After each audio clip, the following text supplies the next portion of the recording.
The conference hall on Station Arcturus smelled like recycled air, fear, and quiet panic that I stood near the back wall, my four sensory stalks twitching as I recorded everything.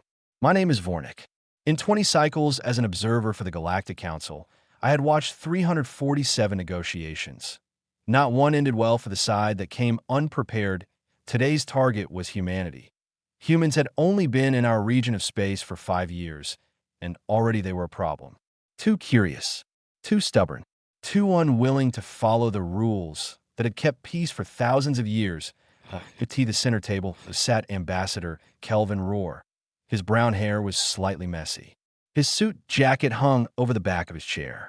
He looked relaxed, almost bored. Across from him stood 3 members of the Varisian Empire, 8 feet tall, hard exoskeletons shining under the bright station lights.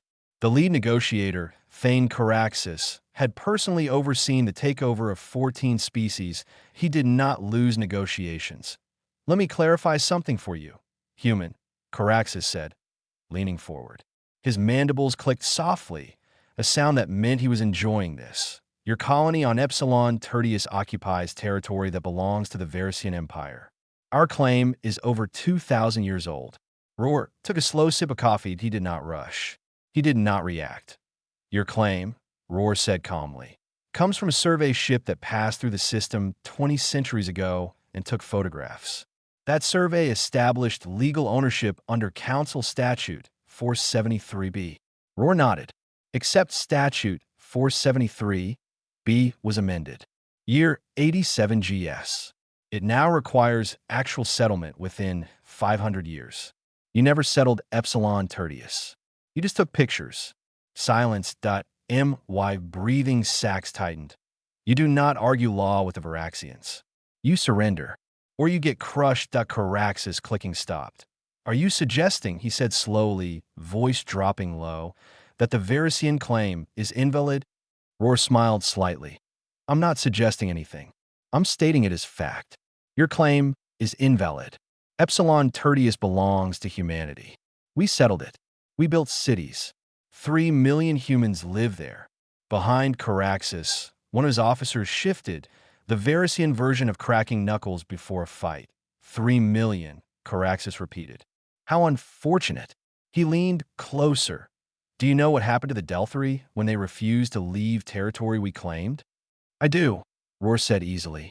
"You bombed their cities, killed about 40% of their population, put the survivors in labor camps, stripped their planet of resources, and left it poisoned. They're refugees now." Even I had not known humans had access to that level of historical data. "The Delthri learned the price of defiance," Caraxes said. "There it was, the threat. In 347 negotiations, this was always the moment where the weaker side gave in." Rohr's smile grew just a little wider. "That's a threat," he said calmly.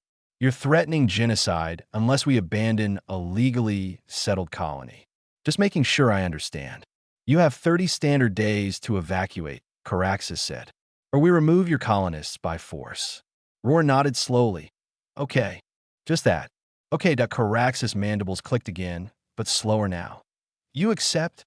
"Oh no," Rohr said gently. "Absolutely not. I just wanted to be clear before I respond."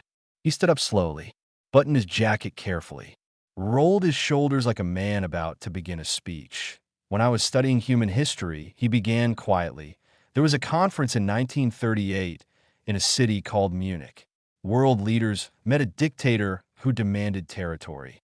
They gave it to him because they were afraid of war. They thought they were choosing peace."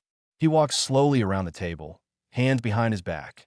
1 year later, that dictator started a war that killed over 70 million people. The room was silent. "The lesson," Rohr continued, "was simple. You cannot negotiate with bullies. You cannot buy peace by feeding others to aggressors. At some point, someone has to say no." He stopped in front of Caraxes. "I'm saying no." The air felt colder. "Epsilon Tertius belongs to humanity. We will not leave. If you want it, you'll have to take it by force." The room exploded with whispers, clicking, shocked sounds. Species did not refuse the Varaxians. Caraxes rose to his full height, towering over the human. "You are condemning your species to war. We have 6,000 warships. How many do you have? About 500, Roar said cheerfully. And some are still being built. You outclass us in every measurable way. Then you are suicidal. Roar's smile faded. What replaced it was worse. His eyes went flat. Cold.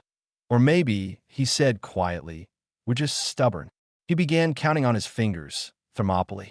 300 Spartans against thousands. They lost, but changed the war.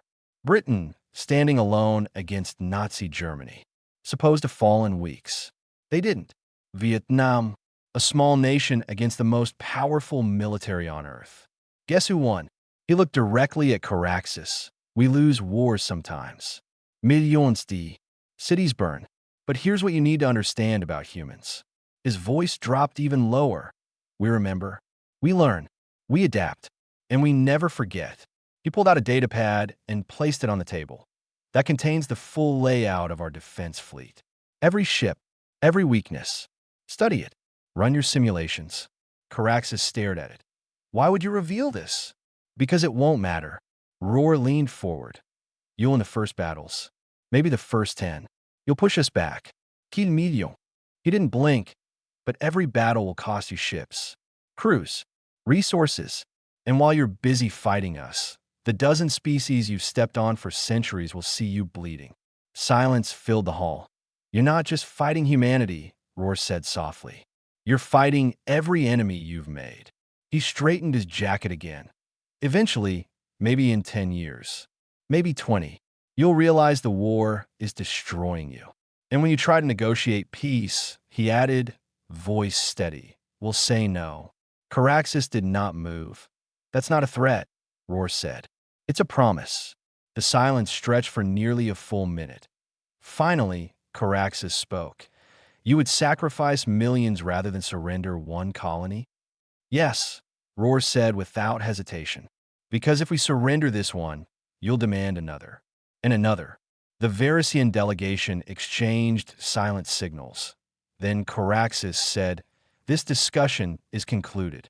The Varisian Empire will review its position. Take your time, Roar said pleasantly. I'll be here. The Varaxians left. Roar looked down at his empty coffee cup and sighed. Does anyone know where the cafeteria is? I found myself answering. Level 7. Section C. He turned toward me. Were you bluffing? I asked. He thought for a moment. No, he said. Every word was true. And for the first time in 20 cycles of watching negotiations, I realized something had just changed. After the Varaxians left, the conference hall felt different. Heavier. Like gravity had increased, and I stood there, still recording, watching Ambassador Kelvin Roar finish his coffee like he hadn't just threatened the most powerful empire in our region of space that he walked toward the exit. Calm, relaxed, like a man who had just finished a routine meeting, but I had seen 347 negotiations, and none of them ended like that. The emergency session in the Galactic Council chamber was designed to impress. Curved silver walls. 12 elevated platforms for the senior counselors. Dramatic lighting meant to inspire unity. Instead, it just made everyone look nervous that I stood in the witness circle while the council reviewed my report. Senior Counselor Thress, a Valoran who had served for over 300 years, leaned forward. All three of his eyes focused on me. Let me confirm this, Observer Vornik, he said slowly. The human diplomat rejected the Varisian claim and threatened retaliation. Yes, Senior Counselor. And he admitted humanity's military is vastly inferior? Yes. Thress' middle eye narrowed. This is either the bravest or most foolish action I have witnessed in 3 centuries. Possibly both, I replied. Counselor Mira spoke next. Her crystalline body reflected the chamber lights in sharp colors. We should remove humanity from council protection immediately. Let them face the consequences alone. Several counselors agreed. That would have been the predictable outcome. Distance yourself from the reckless species. Protect the status quo. Before a vote could happen, the chamber doors slammed open. Not the smooth hiss of automated panels, an actual bang. Every head turned. Ambassador Kelvin Roar walked in. Uninvited, still holding coffee cup. Sorry I'm late, he said casually. Your station signage is terrible. Senior Counselor Thress stood immediately. This is a closed council session. You are not authorized to be here. True, Roar said. But I heard you were discussing removing humanity from council protection. Thought I'd save you the paperwork. He pulled out a document and dropped it on the floor in the center of the chamber. We withdraw. Silence, complete silence, effective immediately. The system break Counselor Mira recovered first. You cannot simply withdraw. There are procedures. A mandatory transition period of 2 years. Roar smiled. Watch me. He stepped into the center of the chamber. As of now, humanity considers itself independent. We're not bound by council regulations or protection. That is chaos. Counselor Bren snapped. No, Roar replied. It's accountability. He looked around the chamber. The council protects the status quo, which means protecting powerful empires like the Varaxians while weaker species get crushed. His voice hardened. We're done sacrificing our people to maintain your illusion of peace. Senior Counselor Thress rose again. If you withdraw, you lose access to council trade routes, technology exchanges, medical databases. You will be isolated. Sound expensive, Roar said. We'll manage. You are condemning your species to extinction, Thress warned. Roar's smile disappeared. Epsilon Tertius is home to 3 million human beings. Families. Children born there. I will not tell them they must leave because the council is too afraid to enforce its own laws. He scanned each counselor, one by one. There was always going to be war. You just didn't want to admit it. The chamber had never felt smaller. Here's what's going to happen, Roar continued calmly. If the Varaxians attack us, we will fight. And when this is over, we will remember who stood with us and who stood aside. That is arrogance, Mira said. Probably, Roar admitted. But humans have a history of doing things everyone says are impossible. He picked up the withdrawal document. Thank you for your time. And he walked out, just like that. The real power moved. 3 security officers attempted to stop him. They let him pass. Later, I learned why. Human warships had taken defensive positions around Station Arcturus, armed, waiting that if their ambassador was detained, they were prepared to respond immediately. Roar hadn't just walked into a closed council session and quit. He walked in backed by loaded guns. Senior Counselor Thress sank back into his seat. What do we do? Someone asked. Nobody had an answer for. The first time in centuries, the council had lost control of the narrative. The private invitation minutes later, my communicator buzzed. Private message. Encrypted from Roar Cafeteria. Level 7. I'll buy you lunch. I hesitated. Then I went. The conversation that changed everything. Roar was at a corner table with what appeared to be his 4th cup of coffee. Glad you came, he said. You're aware you may have just destabilized galactic politics? I asked. Probably, he said. Were you bluffing in there? He leaned forward. No, humanity is preparing for war. We are not backing down. You admitted they outclass you. Militarily? Yes. Strategically? Not necessarily. He showed me files on his data pad, battle plans, fleet structures, intelligence maps. Their ships are better, he said. But they haven't had real opposition in centuries. We've already identified multiple weaknesses in their shield systems. But they have 6,000 ships. We don't need to win every battle, he replied. We just need to make it too expensive. He showed me more. Messages from former Varisian subjects. Resistance groups. Smaller species who had been conquered. The Varaxians have enemies everywhere, he said. All waiting for someone to make them bleed. You're trying to start a revolution. I'm trying to end an empire. The simplicity of it unsettled me. You really believe you can win? He didn't hesitate. Yes. And if you lose? Roar's expression shifted. If we lose in space, we retreat to Earth. He looked directly at me. And then we make them regret every meter of ground they try to take. His voice lowered. Humans don't surrender gracefully. We fight.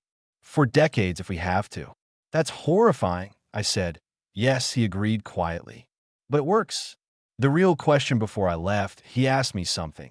In those 347 negotiations you've recorded, how many ended with the victim standing up to the aggressor? I didn't need to check, none.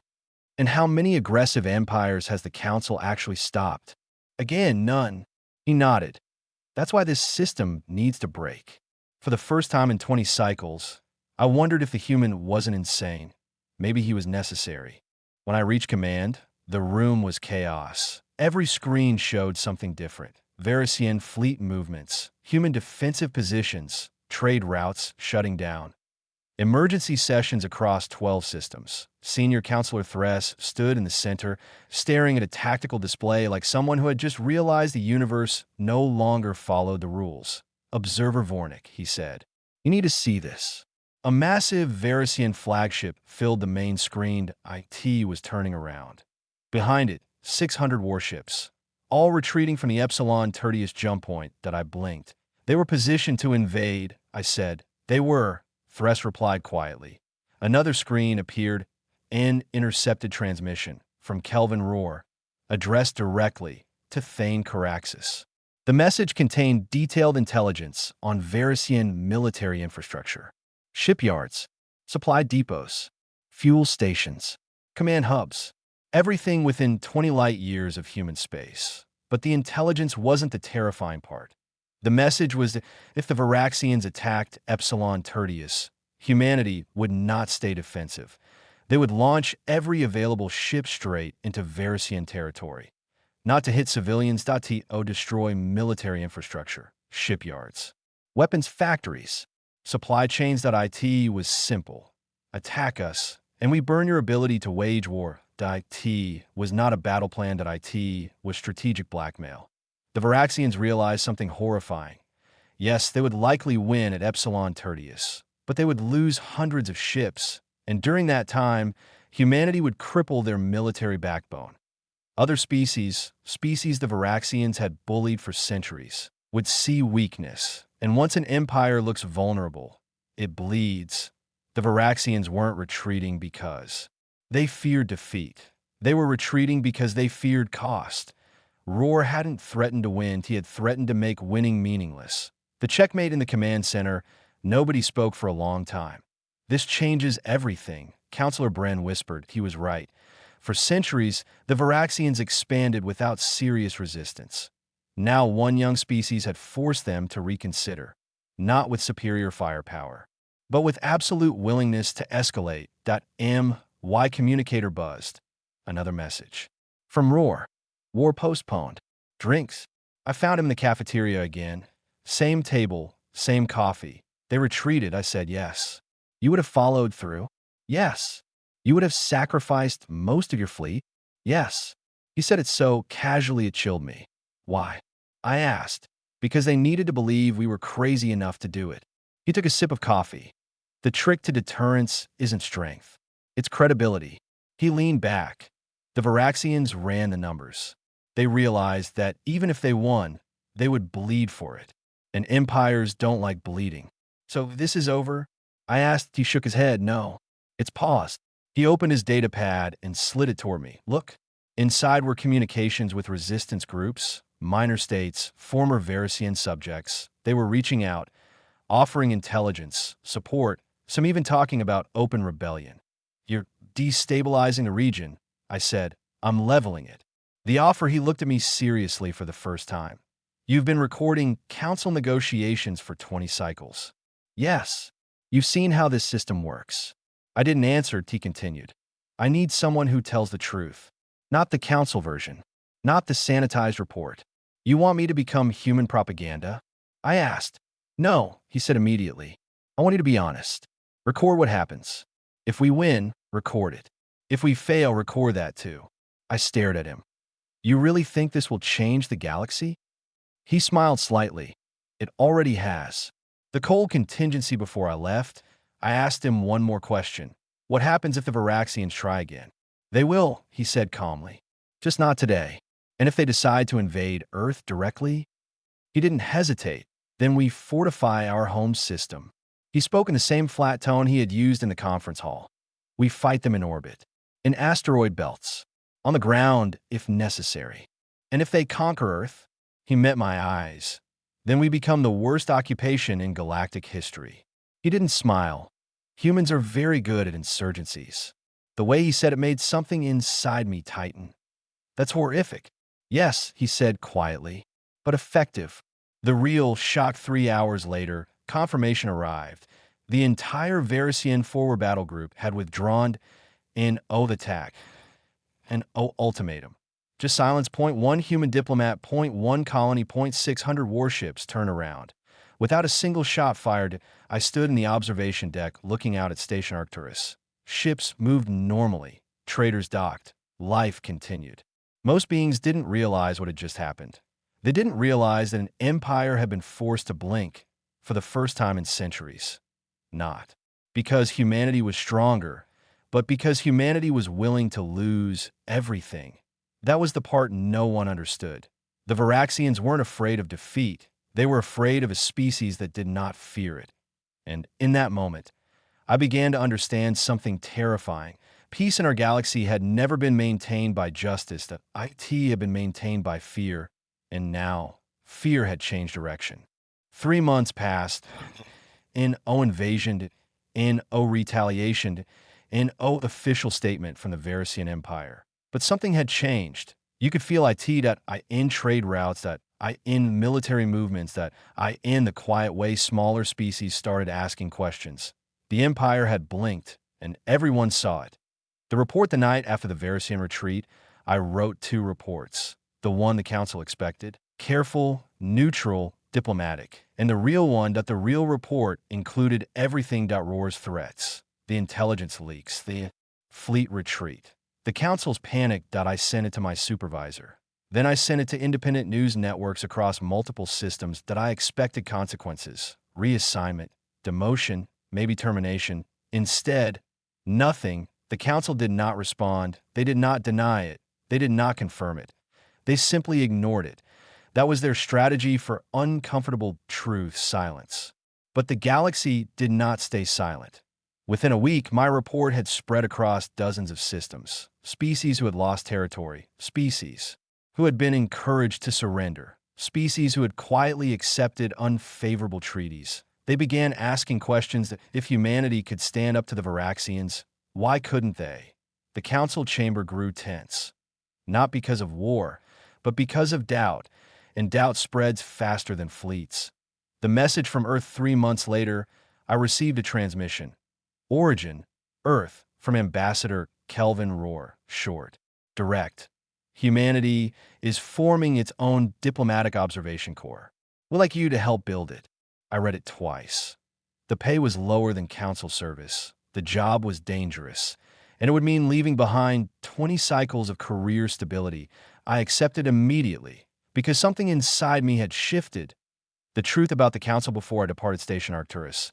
I reviewed decades of archive negotiations.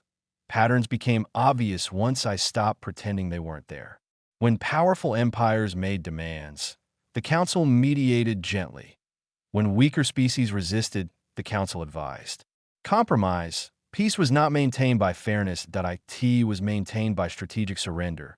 Humanity had refused to participate in that pattern, and the system didn't know how to respond. Point one final conversation before I left. I met Roar 1 last time. Same cafeteria, same endless coffee. You broke the system, I told him. No, he said. The system was already broken. I just stopped pretending it worked. You could have compromised, I said. Yes, he agreed. And then what? The Varaxians would demand another colony next year. And another. He leaned back. If aggression works once, it becomes policy. You risked extinction. Yes. Without authorization. He grinned. My supervisor is still furious. Then why do it? His expression softened, because sometimes the cost of backing down is higher than the cost of fighting. He stood. Besides, the Varaxians aren't done. They're recalculating. Are you worried?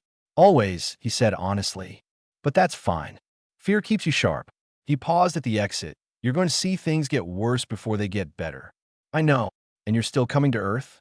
Yes. He nodded once. Good. We need people who remember how the old system worked. Then he left that dramatic speech, cold smile. Just a tired diplomat carrying too much responsibility. The new beginning Earth was different from the council stations. You could feel it immediately. Young, chaotic, loud. Human observers trained differently. They studied history, not just galactic history, but human wars. Mistakes, revolutions, failures. They did not train to preserve stability. They trained to question it. The new Human Diplomatic Observation Corps was small, but it grew quickly. Other species applied quietly. Not publicly, but quietly. The council still existed. The Varaxians still ruled their empire. But now, there was a counterweight. Not stronger, just unwilling to kneel. The smile that started ITI. Often think back to that first day. The conference hall, the recycled air, the smell of fear, and that smile cold. Controlled. Certain IT wasn't arrogance. IT wasn't madness. IT was resolve. Humanity didn't win because they had more ships. They won because they were willing to lose everything. That is not a comfortable truth. That IT is not a peaceful truth. But it is a powerful one that the galaxy is still adjusting to humanity. Still unsure whether they are heroes or future conquerors. I do not know what will happen next. Another empire may test them. A crisis may push them too far. Their principles may bend or break, but I will be there to record it. Because when future generations ask what changed the balance of power in our region of space, the answer will be simple: that IT started with a human diplomat that had an impossible threat, and a smile that made an empire reconsider war.